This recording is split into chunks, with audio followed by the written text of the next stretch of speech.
कांच के टुकड़े, दो जुड़वा बहन की कहानी। श्वेता और साक्षी दो जुड़वा बहनें, लेकिन रंग, रूप, चाल ढाल में बिल्कुल विपरीत। जहां श्वेता गोरा रंग, गोल चेहरा, व्यवहार में बहुत तेज और बहुत महत्वाकांक्षी, महंगी चीजों को ही अपनी दुनिया मानती थी। बोलचाल में भी इतनी तेज कि अपनी ही भाषा में उसका कोई काबू नहीं था। मगर घर वालों की सबसे चहेती भी वही थी।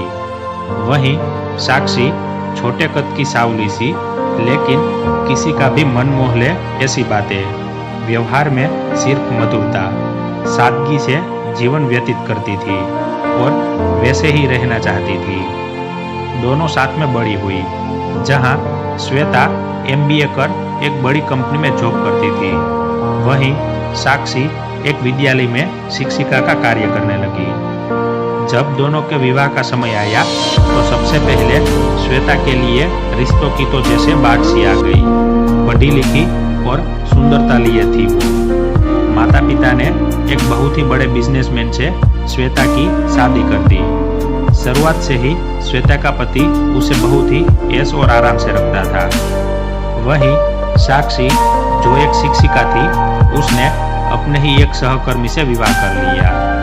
घर वाले इस विवाह के लिए सहमत नहीं थे, क्योंकि श्वेता के पति से स्तर में वो बहुत छोटा था।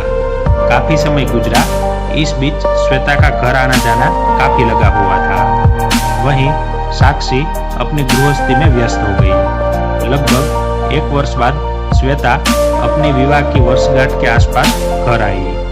उसने घर वालों से कहा, साक्षी की बहुत याद आ रही है, उसे भी घर बुलाइए।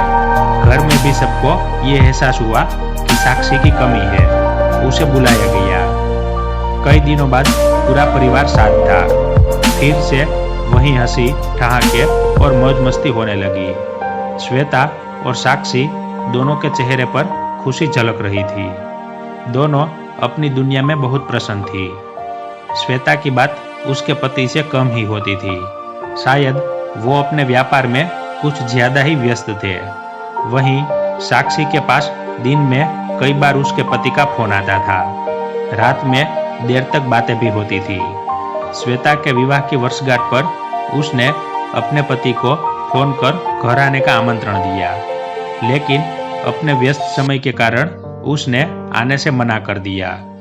उसने बस सुबह उसे फोन कर वर्षगांठ की बधाई दी, लेकिन उसे शायद दोबारा समय ही नहीं मिला आने का। श्वेता इस बात से बहुत आहत हुई। वहीं साक्षी के पास उसके पति का मैसेज आया, इतने दिनों बाद तुमसे अलग रह रहा हूँ, जल्दी आ जाओ ना प्लीज, बड़ा मुश्किल है ऐसे रहना।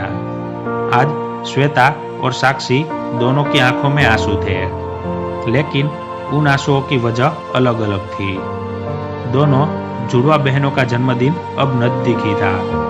बीते इन दिनों में श्वेता के पास मूर्त चीजें तो बहुत थी, पर भावनाओं की कमी उसे हमेशा रहती थी।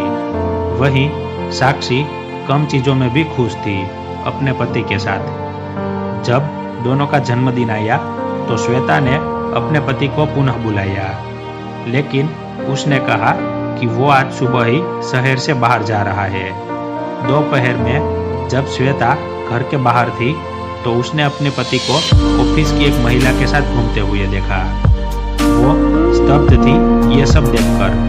कई सवाल उसके मन में घूम रहे थे। सब कुछ जानकर भी वो अपने मन को तसल्ली दे रही थी कि नहीं, ऐसा कुछ नहीं है। उसके पति किसी और महिला के साथ नहीं जा सकते, उससे झूठ नहीं बोल सकते। कोई मजबूरी रही होगी तभी उसके जन्मदिन पर उससे मिले नहीं, जबकि वो सब कुछ समझ चुकी थी। रुआ से मन से वो घर आई।